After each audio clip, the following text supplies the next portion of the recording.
was fired from my position as Director of Religious Education from Waldron Mercy Academy because of our marriage. As the Director of Religious Education, I had the privilege of weaving the spirit and mission of mercy throughout our school, through faith formation, community building, and outreach to those who are poor, homeless, hungry, and lonely. My firing, and too many others like it, has touched at the core of who we are as church. Some bishops question the Catholic identity of institutions who have LGBT members serving them. We ask the church to reflect on its own identity, an identity now associated with the discriminatory treatment of the LGBT community. We are your sisters and brothers in faith. We ask that the church reflect on its treatment of the LGBT community through the lens of social justice, through the principles of human dignity, respect for the gifts that we offer the church, the dignity and rights of workers, and of justice.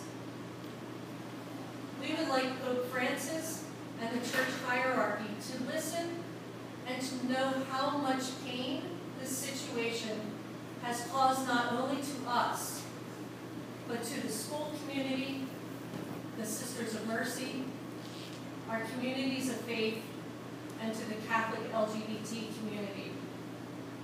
These decisions to exclude LGBT members and ministers of the church from the church impacts the integrity of all of us.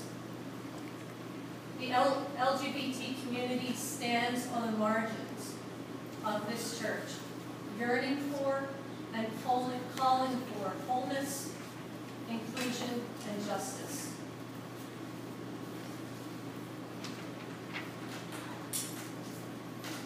Since news of Margie's termination broke in June, it has been especially important to both of us that we present this story in the context of our marriage, as it is in the act of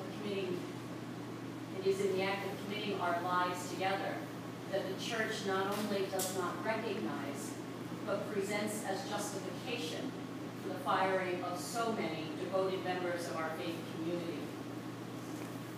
Our church informs us that being gay or lesbian is acceptable so long as you do not live out the full expression of your sexuality. That to do so would be immoral and sinful.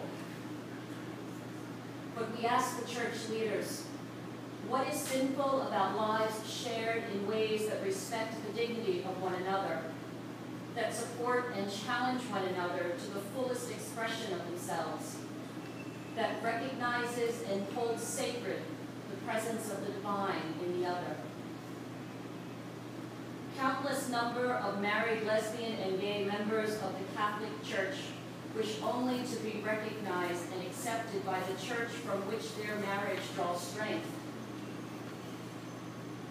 During this week, in which the church highlights the blessing that marriage can be, especially when lived within the context of one's faith, we come to stand as witnesses that as God's love knows no gender, neither should ours.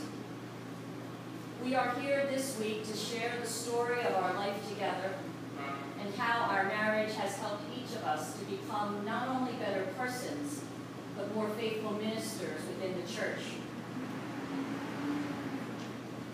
We are here to ask Pope Francis and the bishops of the church to hear our faith stories and allow the witness of our lives to inform their theology and to reform church teaching.